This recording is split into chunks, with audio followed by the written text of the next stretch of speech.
Tumpek landep berasal dari kata tumpek dan landep. Tumpek berawal dari kosakata tampa yang artinya turun.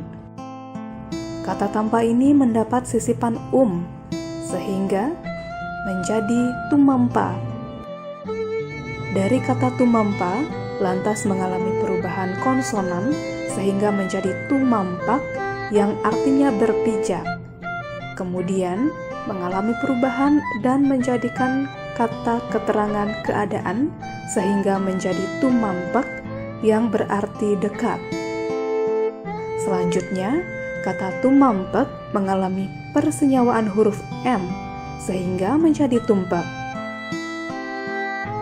Dengan demikian, Hari Suci Tumpek mengandung arti dan makna untuk memperingati turunnya kekuatan manifestasi Hyang Widi ke dunia.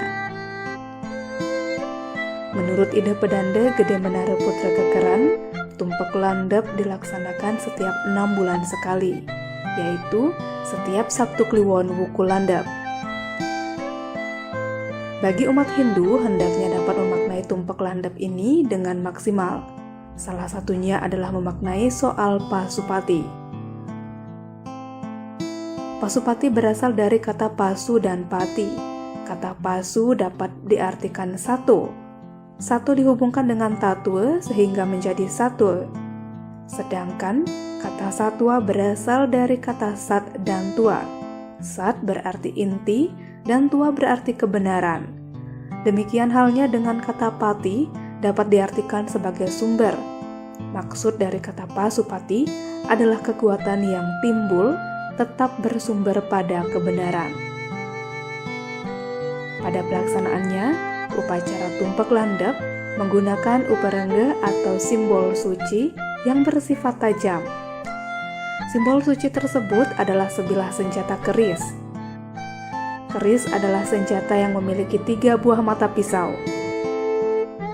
Pada mata keris di sebelah kanan sebagai simbol Dewa Brahma yang memiliki kekuatan sakti.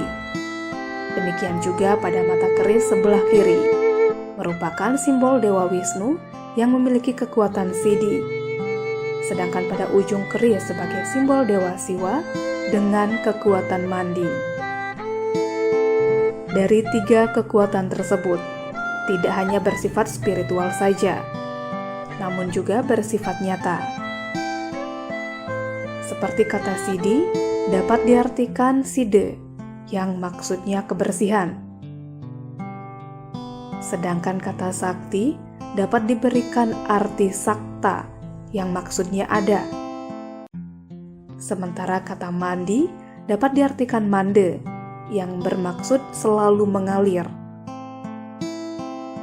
Pelaksanaan upacara di Merajan atau Kemulan menggunakan sarana pejati lengkap asoroh, tumpeng abang 2 bungkul lengkap dengan rerasmen, dengan sampian tumpeng, penyenang. Semuanya menggunakan daun endong bang sebagai simbol Dewa Brahma atau Sang Hyang Pasupati. Selanjutnya canang pasucian, banten tebasan Pasupati, banten prayascita, banten biakaonan, segehan abang 1 tanding. Tim Liputan Bali Express melaporkan.